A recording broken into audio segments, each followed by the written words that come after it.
Hey guys, it's Matthew here once again, and I have of course moved on to the next character on my starter build list, which is the Caustic Arrow, but in this case Toxic Rain Pathfinder, revolved around damage over time scaling and a bunch of poison scaling as well, ever since the Pathfinder got a fairly hefty revamp on the poison side of things.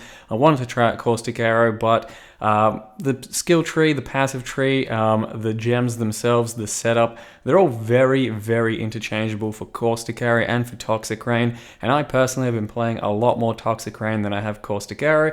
I've kept an eye on Caustic Arrow, tried it every now and again, and it functions pretty damn well in this setup as well, and that is entirely up to you guys if you prefer that as a playstyle, but I do much prefer the shoot from above, targetable sort of area, slow rain of arrows sort of style, but in the form of a toxic rain. So you can see all of the damage is sort of damage over time based. It is primarily just actual damage over time and not poison damage that is doing the good damage here, paired with decay. Here's a good little example of what the Caustic Arrow playstyle looks like, and to me it just feels a little less enjoyable, I suppose, because it is still very effective. The single target is just a bit worse in my experience, so that's where Toxic Rain really comes into its own, where it does do much better single target against tougher rares or bosses, while Caustic can definitely clear a little bit faster since it has that instant hit and obliterate screen ability. Toxic Rain itself just has that slow, so it's a bit more defensive, and I think it's a bit more enjoyable thanks to the extra explosions and the extra slow it has, and I feel it does clear just a bit more area too. So overall, I have definitely been using Toxic Rain a lot more than Caustic Arrow. I've also kept an eye on Scourge Arrow itself, but that's been pretty crap for the most part, at least compared to these two other skills. So in this setup that you've seen throughout the video, it is just a very basic Quill Rain setup with a 5-link using Decay as well as Toxic Rain, and a very basic gear setup. And it is going to be one of the fastest leveling experiences you can get out there right now. Some Toxic Rain in a Quill Rain, if you use a Thief's Torment as well, and then have a Mirage Archer doing half the work for you, you will just absolutely destroy leveling, and it will get you there in a few hours time to the end of Act 10. So if you haven't tried that out, if you are playing your Caustic Arrow characters, I definitely recommend getting some Toxic Rain with Quill Rain happening, because that is definitely when Toxic Rain starts to come into its own. So if you have tried out this skill before and it has felt a little slow, because Lionized Glare is my other setup for this build, just for primarily single target. If you've played with something like that and it has felt a little slow, I do encourage you to try out Quill Rain instead.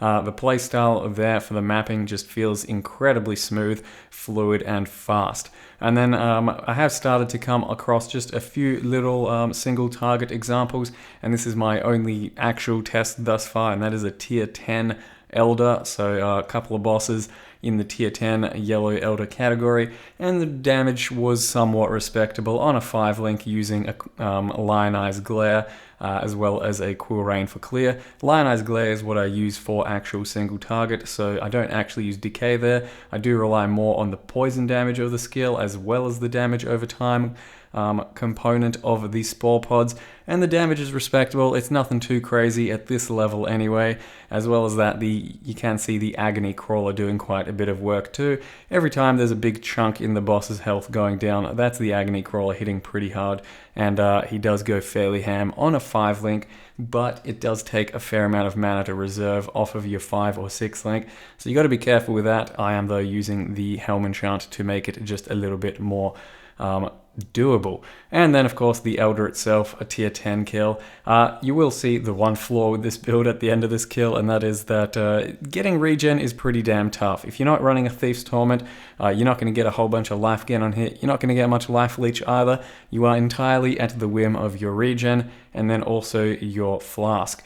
And for the most part, that does keep me alive, and I've only died like a couple times in maps, so it has been very smooth sailing for maps in general. But over here, I did leave a few monsters alive, and they just kept shooting me and ended up dying as I killed the Elder, so it can get a little bit tricky if you can't regen or leech just enough throughout some of these tougher encounters. So I do want to talk about the actual skill itself and how I've built it and the differences between the starter build that I've given you guys, which is the starter Caustic Arrow Pathfinder. Of Of course, I had no idea what that would really turn out like. We just had a skill rework and a Pathfinder rework, and I gave you the best I could with that. And overall, it is still a decent build. But at the moment, it is level 88. The passive tree, basically the same as that starter build that I gave you that's non-crit. Takes a lot of the damage over time nodes.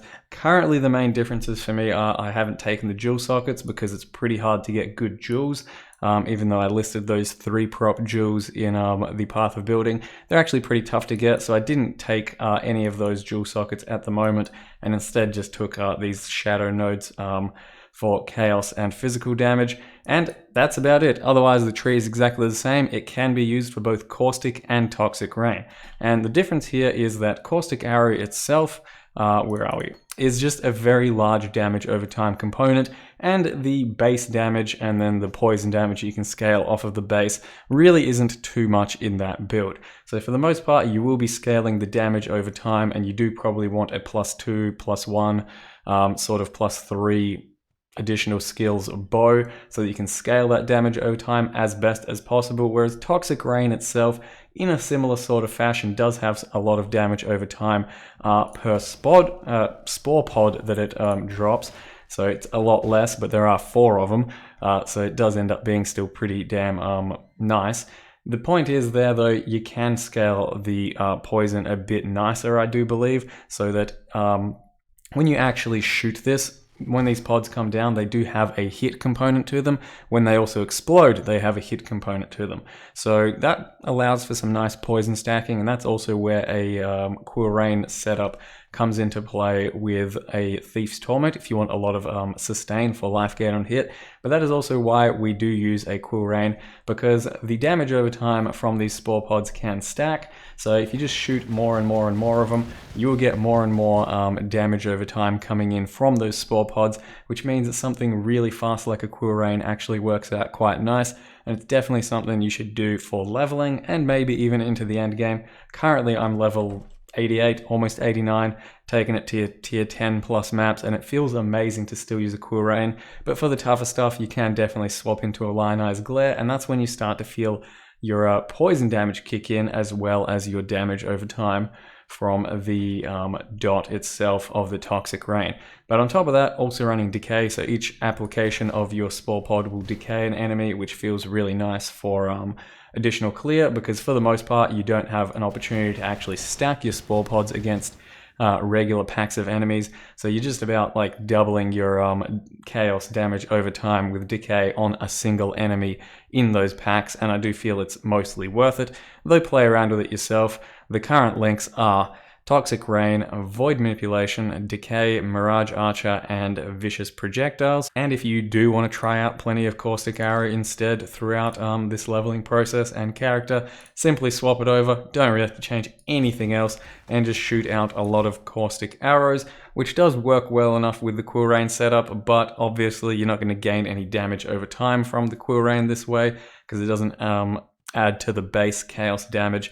So that's where you start to run the +3 skill gem bows that a lot of people are running, because that actually scales your damage over time quite profusely. And then you also probably don't want to run Decay as much. You probably don't even need a Mirage Archer, though I do think that feels kind of nice where he just shoots off and kills packs on his own with this powerful level of support. But it's definitely up to you how you can build it. The template, I think, is fairly solid just for some good damage over time, and also poison. We do take plenty of poison nodes still, so I do end up having 100% chance to poison, paired with Temporal Chains and Herald of Agony, wherever the fuck it is there. So we do still have 100% chance to poison. That is so that we can keep our poison stacks going for the actual Agony Crawler himself, because he does deal quite a lot of extra damage. In my case, he's linked up to Vicious Projectiles, Culling Strike, faster attacks, and minion damage support. So once you keep him at 30 plus stacks throughout certain fights, he does actually hit quite hard and do quite a lot of help, but it does mean you have to reserve more mana. Currently with the Herald of Agony as 30% reduced mana reservation Helm Enchant, it does make a 5-link pretty manageable, and as well as that, I have a Temp Chains Blasphemy running, because something like this feels like it needs that extra slow for defensive capabilities. But then I've also got another curse coming from Witchfire Brew, which is a Despair curse. So that's why I'm running a Dodri's Damning. The gear choices around, aside from that, are all pretty straightforward, though you do get some life and resists and attack speed wherever you can. Reduced flask charge used on belt is pretty nice.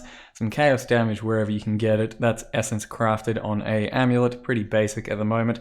The only other real questionable item is definitely the drill neck. I think as far as the path of building is concerned, it counts as piercing an enemy when it lands Toxic Rain, you know, because it lands, goes through everything, technically pierces them, but it does give you all that extra damage. Either way, it's still a nice quiver for this type of build where you get life, physical damage, attack speed, and some evasion. You're not going to get much better either way. Maloney's Nightfall's not bad. Maybe you can get a shaped quiver with an additional arrow, something like that, but this is fine, and it's pretty damn good for Caustic Arrow if you're going to go that route. And so far, the only other quirky thing I should probably mention is that we do have I have been playing around with a Withered Touch attached to Barrage. So Barrage, range attack totem, greater multiple projectile, and Withered Touch. So we are shooting out 9 arrows with Barrage every single time it shoots with your range attack totem, and 25% of the time it's going to cause a withered on hit. So instead of using a traditional spell totem attached to withering or wither, and getting those wither stacks up that way, we are trying out the Barrage and Withered Touch support. It seems pretty decent because it's a lot better for single target. It will stack your withered stacks quite fast, faster than the totem otherwise would, the spell totem would, but the spell totem does cover more of an area. Overall, I think this is probably the right move, and yeah, this is something that should replace most bow builds versions of Wither Totem. So Barrage attached to Withering Touch. And you can link it up even more if you want, just for more effectiveness in your 5-link, something like that. Other thing is also Corralitos. We are running that just for the duration on poison. That's basically all I can say about that one. And then lastly, I do of course have a Clarity for Vile Clarity, because mana is pretty damn finicky on this build. So Vile Clarity helps during times of need when I really need to spam my Toxic Rain with the Quill Rain. As well as that Vile Blight, which gives increased damage taken to the enemies from Chaos.